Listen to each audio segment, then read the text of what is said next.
Hi guys, my name is Nick Melendez and I'm going to be showing you guys some very basic bass fishing lure setups.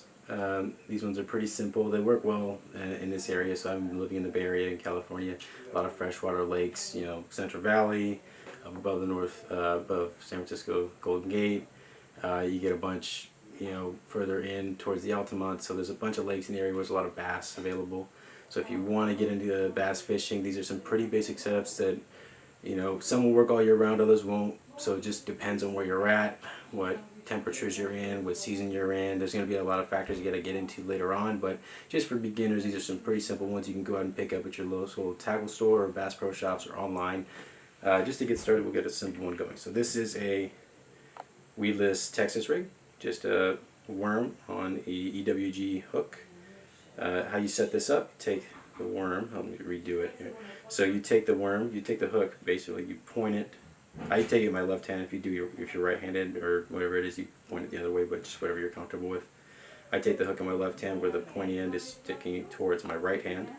I take the worm with the flat end. Some worms will have flat ends, other ones will be completely round. Usually the Senkos are round, but this one is flat on one side.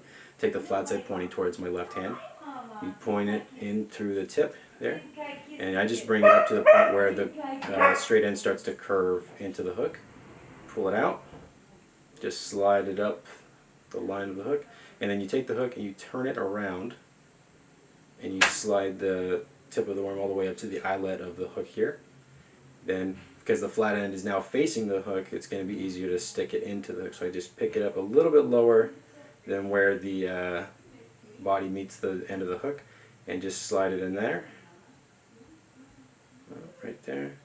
And there is a weightless Texas rig. Pretty simple, easy to throw unless you've got some big heavy rod that's going to make it harder to get out there. Typically, if you need to get a little more distance out of it, you would attach one of these bullet weights to the tip on your line, and it just slides up and down. You can peg it down if you want to with a little peg stop. But if not, weightless works pretty good. You just want to drag that on the bottom, pop it a few times, and it generally gets pretty good bites. Senkos and other Texas rig setups they work everywhere, really. After that, we got a shiner here with a Kitech swim bait on the back. This guy you can just run that through the water pretty much everywhere. It's good for covering a lot of different bodies of water.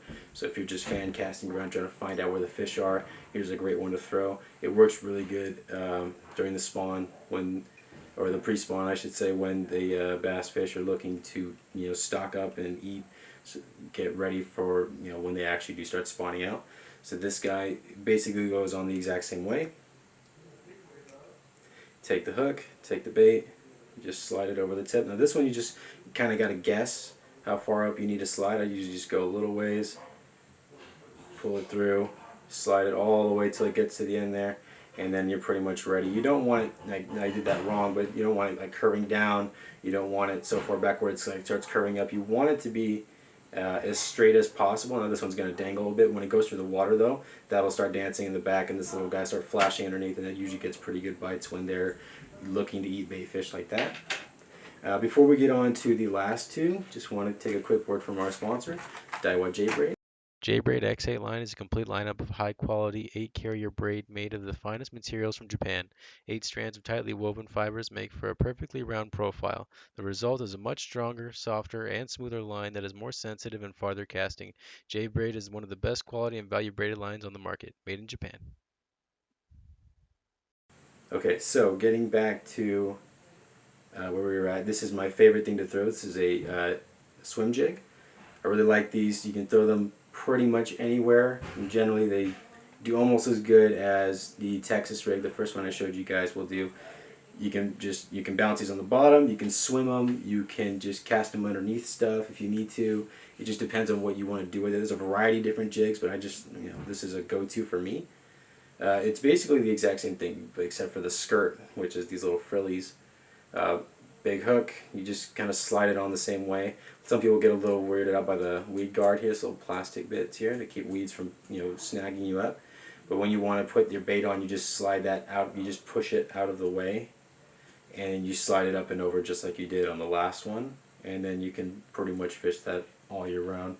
A variety of colors, but for the most part black and blue, or your you know, your colors like this will work out pretty well most of the time. It just depends on what conditions of water you're fishing in. If you have any questions about what colors to throw, go ahead and, you know, drop a comment and I'll reply.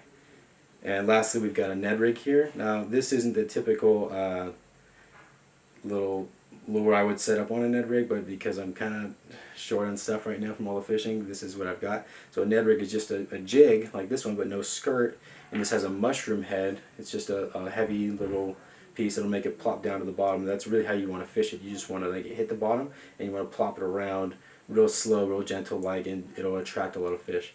But you put it on the exact same way. You take your lure and you move the guard out of the way. This one's got a metal guard, so it's a little bit harder to push, but you take it, slide it up, and pull it through, and then you're good to go. That's your little Ned rig setup.